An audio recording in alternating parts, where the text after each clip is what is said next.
Hi, I'm Randy Robison. Welcome to Life Today, special digital edition. I'm here with Scotty and Tiffany Smiley, and he is, you may have seen him in his book, it was Captain Smiley, and now he is Major retired. So I always want to get that right. Good to have you guys back with us. Oh, thanks, Randy. Well, I guess we should probably cover a little bit of the basics, a little bit of your story and the hardship that you guys have gone through, just for those who may have missed it last time you were here several years ago. So tell us a little bit about the really difficult things that you've gone through, and then we'll talk about some of the fun stuff. Yeah, so I graduated from the United States Military Academy in West Point, New York, married my beautiful high school sweetheart, and upon getting to my first duty station, received orders to deploy for a year deployment to Iraq, and leaving my wife, the comforts and freedom of this great country, really saw war at its worst. And on April 6, 2005, came face to face with the suicide car bomb.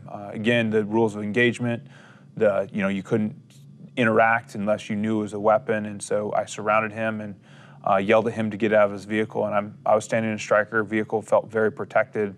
The man raised his hands up in the air, shook his head no.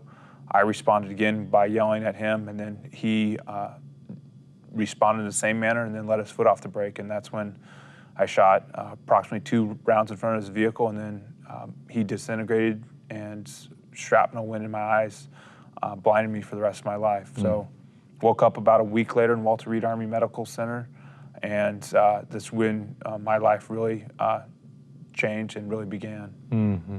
Yeah. And I remember from last time, you had a real hard time coming out of that, to the point of not really wanting to live. Is that right? Yeah. Yeah, it was such a dark time, because here it's like, we believed in God, and even me, I was praying like God would protect Scotty, and then here you're in this broken situation where you're going, okay, God, where are you? Mm-hmm. And Scotty was very hopeless and very dark, and it just seemed to sort of spiral and just get worse. Yeah. And he began to question God. He began to wonder, do I even believe in God anymore? And I remember his friend walked in and sort of just asked, like, Scotty, do you want to say a prayer? And Scotty said, no, I don't. I don't even, know who God is anymore. And it was in that moment that the Lord sort of revealed to me, about what I need to be praying for. And it wasn't necessarily his eyes anymore, Right. but it was his heart. And it was revealed to me that, it doesn't matter. God doesn't say that you have to have eyes or you have to be this certain type of person to be used by him, Yeah. And so I just started praying for his heart, and that he would make him whole again, and not physically whole, but spiritually whole. Mm-hmm. And Scotty, God began to work in his life through different people who would come to visit, and that's what I love. It's that God gives us each other to encourage and speak truth into each other's lives in those dark, awful moments. Yeah. Mm-hmm. And Scotty began to take the steps forward, to take the steps towards light, and towards God, and welcoming him back in his life again. Yeah. All of that recounted in your book, Hope Unseen. Yes. Yeah, that's available. Now, I want to catch up because you've done some pretty great things, even just recently. Tell us, what's the adventure you like to talk about? My wife is amazing, lets me conduct a lot of extracurricular activities. So I attempted Mount Denali a few years ago. Unfortunately, was not able to summit, but just amazing time with fellow believers, and just talk about a struggle to climb one of the highest peaks in the world. But the last adventure I did was I completed the Coeur d'Alene Ironman. So a 2.4 mile swim, 112 mile bicycle ride, and then a little 26.2 mile jaunt through the streets. So that's a full marathon. A full marathon. The swimming, I know from low-level experience, the swimming is the part that'll just end you. And that's, again, just a year of training with my brother-in-law.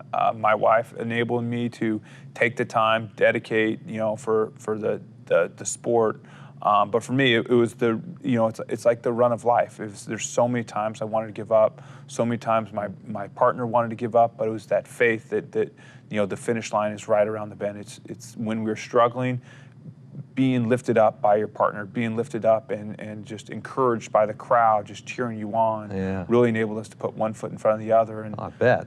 Crossing that finish line was a great feeling. I can't even imagine doing it with full sight, much less not. No, I know. How do you swim? How do you bike? My brother-in-law, we would practice in lakes, and he would just tap me on my calf a couple times, and I knew it was him tapping me, not one of the other swimmers trying to drift off me. And I just turn a little left, and then so he just taps and guides you. What about the biking portion? It's a great tandem. So I was on the back pedaling my legs away, and he was pedaling while braking, shifting gears, steering, making sure he isn't drafting. But for us, it was the heat was the really struggle. I think that day was a high of about 105, 107 degrees. So it was one hot. I know. I remember someone, one of the fans or one of the people there cheering on people went out to like check on the people doing the bike. And I just remember they came running back and they said, "It's mayhem out there." And I'm like, mayhem on the Ironman course is not a good thing. Wow, it was so hot. Just so hot. People dropping, passing out. Yes. They ran out of ambulances. I couldn't do it in the optimum temperature. I know. I like it. That's ridiculous. And I thought Scotty, I'm like, okay, this was miserable. I mean, he became an Ironman. That's great, and I thought the next day he's gonna wake up and just be like, done, one and done. I did it. Oh no, he's talking about the next one now. Yeah, he woke up and he said, "Man, I feel great." And I'm like, that's not what I was expecting to hear from him. But clearly, he will probably do another one at some point. So that's great. So out of all this, you also found out that God has uniquely positioned you, not just given you hope and restored purpose and all that, but given you a ministry. Yeah. How did that come about? It's amazing. Just, when you're struggling, when you're questioning life, questioning your purpose, Tiffany in the hospital would say, "Scotty, you're going to be a public speaker someday." I'm like, "I don't like speaking." She goes, "You're probably going to write a book." I was like, "I don't like writing." "You're probably going to be a teacher." I don't. And it's all the things that God enabled me to do. Get a master's, become a teacher at the military academy, be a public speaker, write a book. But through that, my testimony was an amazing healing process for me to tell my story, to heal. Every time I speak and share, I heal. But I also found out quickly that I help others heal, to bring life, to bring faith to others, helps them in such an amazing way and fashion that it's a true calling. So both Tiffany and I share our stories on Hope Unseen, and Tiffany is opening up a woman's ministry just to share stories by faith with fellow women to teach them about using your faith and being who God made them to be. So it's amazing to see what God's using us. Tiffany, do you find that a lot of military wives who their husbands may or may not have come home with some damage, if not physical, a lot of it's psychological? Right. I mean, do you find that a lot of them look to you for a source of strength and hope and? Yeah, I'm always happy to contribute and do what I can for the military community. It's a very tight-knit community. Yeah, it is. And it's a community that's endured a lot over the last several years. Because it's just dragging on and on. Yeah. Yes, and it's been hard. The war on terrorism is difficult. And what we experience and what we face, it's like non-relenting, right? It's not going away. So anytime I have a chance to pour into those women, I do. And I pray that my testimony, my story is an encouragement. I'm sure. To what God can do with broken things and difficult situations that He can, He makes beauty out of ashes, and that's available for all of us to walk that path with God. What do you hope for the future? What's your vision, if I can use that word, right? Yes, I love the word vision, because I feel like, sight was taken from Scotty, and in some sense it was taken from me as well. But God's given us a vision, and I think the future is just to continue to share our story and to go into the places that God tells us to go to. Whether that's in our political world or our corporate world, wherever that is, our country is seeking, and our country is looking for God. Yeah, this world's calling for God, and my goal is just to positively impact someone's life every day. And with that said, it's if it's just me, it's a great mission complete.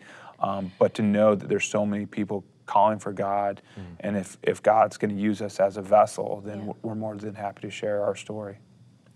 That's great. For all of us, we thank you for your service to our country and for your service to the kingdom. No, thank you so much. What's the website for people that want to follow up with you? HopeUnseen.com or TiffanySmiley.com. Great. Check it out, and you can hear more from this wonderful, inspirational couple on the Life Today program. That's available at lifetoday.org. Thank you for watching and sharing this interview. Be sure to check out the social media for Life Today Television, and you can connect with me on Facebook and Twitter. And if you haven't already subscribed or followed this channel, do it now so you can see more of our great guests.